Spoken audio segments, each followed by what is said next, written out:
I'll just do it on this computer. All right, we're recording. So, I'm Wade Woodaz. My potential major is management, and I'm here with Adam Danner.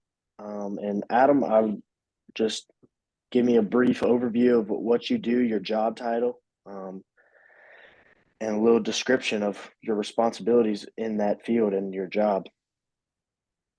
Yeah, great. Okay, Wade. I'm a building contractor in the state of Florida. Got licensed 22 years ago.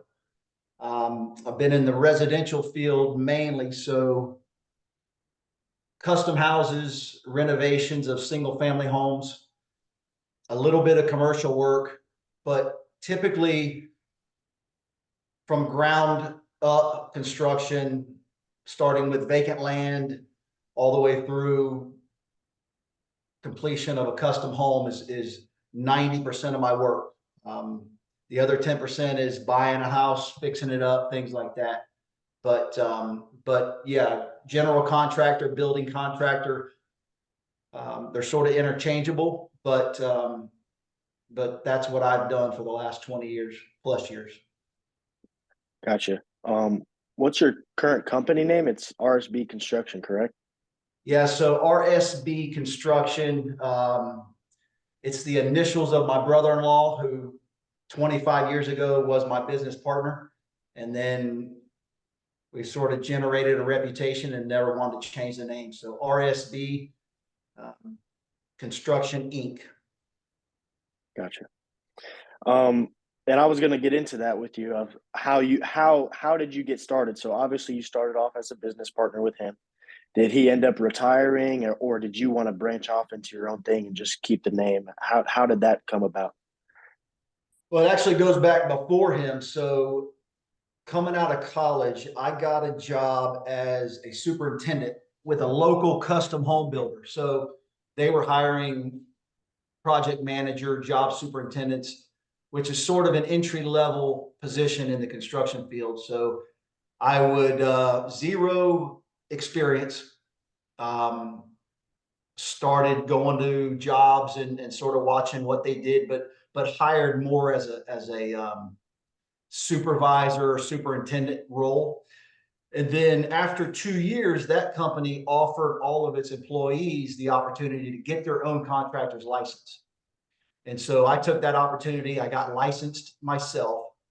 And then my brother-in-law was a real estate attorney, and it made sort of a good combination to start doing some stuff on our own.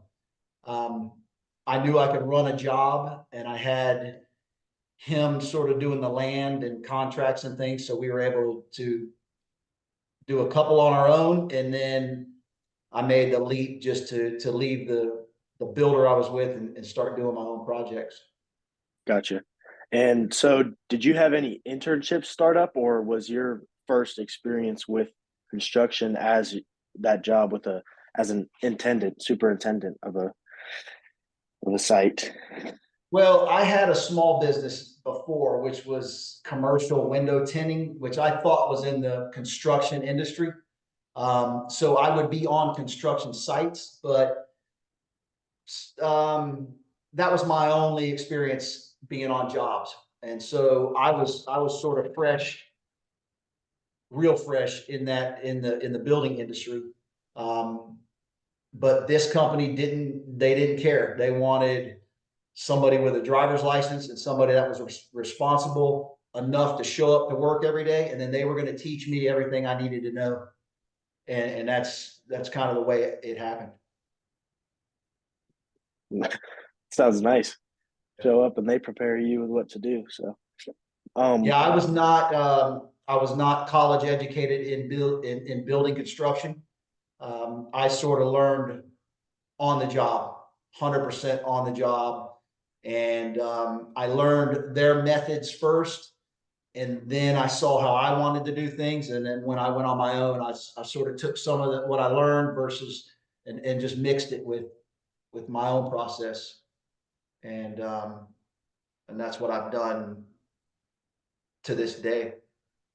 So obviously it was a big stepping stone for you, but did you notice any struggles, particularly when you branched off on your own, trying to figure things out and kind of testing the waters with different things you like? And tell me about that experience of when you first had branched off on your own and you had to really learn this is your first time running it and you're the man. Yeah, I mean, the biggest thing is probably responsibility. So when I was with the builder, I could leave at 5 o'clock and go home and then show back up the next day. And there's just no personal responsibility. Um, in the construction industry, a lot of things don't go the way they're supposed to. And so being the backstop of everything, and then all roads lead to me now, being the builder, from entertaining clients and answering clients to warranty issues. I mean, just anything that a typical business, and specifically a construction project, is all on my shoulders at that point. Right. Whereas beforehand, if something went wrong, I would say, hey, supervisor, this happened, that, and let them handle it. So number one, responsibility right off the bat. And then number two is financially. So getting a check every 2 weeks is a lot, sorry about that, is a lot easier than having to worry about how to cash flow a project. And borrowing money, having enough money to pay the subcontractors, that was a whole nother responsibility. So I would think, financially was a big responsibility, but also just that personal responsibility of whatever goes on a project is now my responsibility. Do you like it that way? Like you're the one in control, and or does it stress you out at times? Um, it sort of fit my personality to be the boss, I guess. I did well as an employee, but I knew that I needed to be. I like being the one with the answers, or the ones that at least helping find the answers. So I did know early on that I wasn't going to be there for long, because it was just my personality to sort of be in charge, and that kind of came naturally once I did branch off onto my own. And now, do you have people to help you with the day-to-day operations or the operations of a project, or are you still the main guy overseeing everything and taking full So responsibility? yeah, so I'm the general contractor, so I hold the license, and then I'm set up to hire subcontractors for everything. For instance, concrete guys and framers, plumbing guys, HVAC. Everybody that works on the project is a subcontractor, meaning they hold their own licenses, but they're all my responsibility when I hire them. So I was able to keep and run the business by myself and my sister for a long time. And then about 8 years ago, I hired a superintendent who is now been on full time for 8 years, and it's been great. He's able to take the field supervision, and I'm able to do more in the office and desk work type stuff. But for a long time, it was me on my own, and then everybody's a superintendent. So you're basically the coach, and the general manager and everybody, and kind of watching over those guys and making sure that they're doing what you expect them to do. Gotcha. Moving on from that, what would a regular day of work look like? So a lot of stuff is done on the at the computer and on the desk, just getting everything ready. But I would say the day starts at 7 a.m. A lot of construction sites start at 7 a.m. And we're on site, different phases of construction. So say a typical project lasts 9 months, for instance. The beginning of the project, we might only be on site for a couple hours, and then the rest of the day we're doing paperwork and lining up deliveries for the next day and things like that. As the job rolls on, it takes more on-site supervision because there's more guys on site.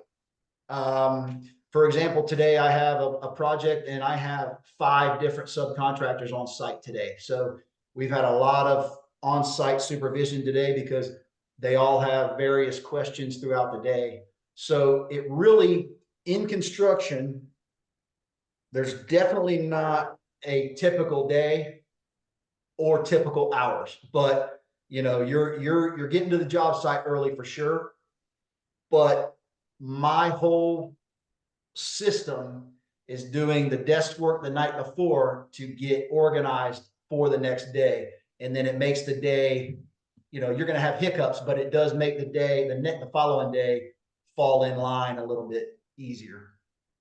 I got you. And is there certain times throughout the home building process that things can get a little bit more stressful, like especially recently and with COVID, like supply chain issues, like obviously that affected you and affected everybody, but is there certain periods of time throughout the home building process that are more stressful than others? Yeah, I would say, you know, the supplies are one thing. That kind of goes back to staying on top of your ordering. So if you're ordering in time, then you're not stressing about when they're showing up. So I've been able to alleviate some of the stress just from experience of knowing how to stay in front of things. But, you know, 15 years ago, there were a lot of stressful moments because I just didn't know exactly how to space things, how to schedule things. We have a lot of weather stress. So you can't dig a foundation or you can't pour a slab, for instance, in the rain. I mean, some of those things. And then lastly, and probably most stressful, are dealing with the subcontractors because they're not employees. I don't have full control over them. They're sort of their own entity, and their problems just by nature come to me because they're working under me, but they're their own deal. And so they provide a lot of stress. Don't quote me, but I think there's some studies out there that building contractors and builders are like, it's high stress and suicide rates, like one of the highest. So to answer that question full circle, there's a lot of stressful moments during the process. I gotcha. How many hours would you typically say that you work every week? And you already mentioned that you do a lot of your work the night before to get ahead, but other than that, how much are you in the office or on site? Yeah, I work 60 hours a week. I can guarantee. Um, I'm 25 years in now. It's probably a little less now, but in 10 years ago, I was working that easily every day. So now it just sort of varies, which once you structure and get a system, then I can work less hours, but still be very productive.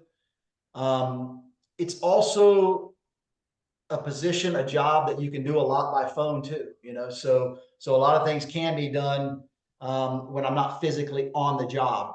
So there is flexibility for working hours, but I would say 60 hours. I mean, there's a lot of work, a lot Yeah. of work hours for sure. And I'm assuming you arrange your own work hours. Yeah, I'm in a position to work or not work whenever I want, but only because I have a superintendent and I have maybe done my homework the night before and I know what's supposed to happen and I know who's going to be on the job and that sort of thing. So some of that flexibility is self-inflicted, but always by the phone, no matter what. What would you say are the priority or not priority, the most important characteristics of a person that is going to work in your field and be successful? I think the number one thing that I've learned is to set the subcontractors up to be successful. So when they show up to the job, you have all the answers that they need. And what happens is a lot of these subcontractors show up to a job and they're looking around for supervision, and they can't do their job successfully. So what I've sort of maintained is I've got a big board on site, for instance, that has all the answers, that, you know, selections and all that stuff. So we sort of have an answer center for these guys to go to so that they can be efficient and successful. It's definitely a team effort. And without being a construction expert, I've just been able to create an atmosphere where the guys feel like, you know, they want to work, and they know that I've kind of got their back and will get them answers as soon as they need it, so that they can then, you know, do their job. So it really is it really is. I mean, babysitting is not the term, but it's sort of like that. It's just monitoring, making a lot of calls, you know, keeping guys in line. That's probably 90% of it. It's not being a construction expert at this point, because those guys hold the licenses for their individual trade. You know, I'm not by trade. I don't know it all by trade. They're the ones with that license. I'm sort of the overseer. And so you have to put them in a position to succeed, or that's going to come back on me. Right. Like I said before. So I would say getting a system to get those guys an atmosphere to succeed, for sure. So you're more of it does align correctly with a coach. As a coach, you want to put your players in a position to succeed. And for you, you're putting your subcontractors or your players in a position to succeed. I say that all the time because it really is. I mean, you know, I do my homework, and I'll lay it out for them when they get to the job. But, you know, if they need an answer, they need direction. Like, they like direction. They like to be, I'm not telling them what to do, but they do like to be told what I expect from them. And then everybody's on the same page. But there's a lot of crossover with athletics, for sure. And whether it's general manager or coaches or whatever it is, I'm the coach. I'm basically the owner, the GM, all of it. But we ain't winning if I'm not, you know, the project is not going to succeed if I'm not letting these guys know what I expect from them and give them the answers they need, you know? So by laying it out of like what you expect from them, are you saying like the quality of work and the timeline, saying, hey, obviously I hope you bring your best stuff every day, but are you saying we need this done today, like pronto? And basically, are you just like setting a standard of, hey, this is how it's done here? And then obviously you're going to create relationships with those guys and trust Some of that's them. relationship built because they worked for me for a long time. So the expectation is already out of the way, but it's a constant change in my Rolodex, meaning I've used new subcontractors a lot more than I used to. So when they show up and they've never worked for RSB or me, I do have to set that expectation. Number one, of how clean are you going to be on the job site? You walk into our job site, here's the expectation. That's what we need you to do. Don't be the guy that, you know, that everybody's complaining about. Here are the answers. Here's what's involved with this job. This is your scope of work, and let's talk about a timeline. So do you think you can be done this week? What do you need from me so that you can get done this week? Make sure you're not waiting on me for anything. Communicate with me when you're not going to be here so that I might can fill somebody else in. So it's constant communication. And I learned that by seeing jobs that aren't. And we've sort of built our system on that. And I know for a fact that subcontractors like working for us because of that, because we set them up to succeed versus going to a job where there's no direction. What would your advice be for someone just now getting started? Just now getting started is to get on a job, just to get, internships are great. The construction industry is begging for guys that are motivated and, like I said earlier, just show up. There are hundreds of individual jobs, things to do on a job site to learn without any experience. And then you're going to learn by being there. So whether it's an individual trade or the building process as a whole, it's just to get on a job. If you came out and cleaned up job sites for me for a month, you would be able to pick up a handful of things that you're not going to learn in school, right? So it's just by physically being on a job, and you're starting at the bottom. I started at the bottom when I got hired. I was sweeping the job sites. That was that was the only thing I could do.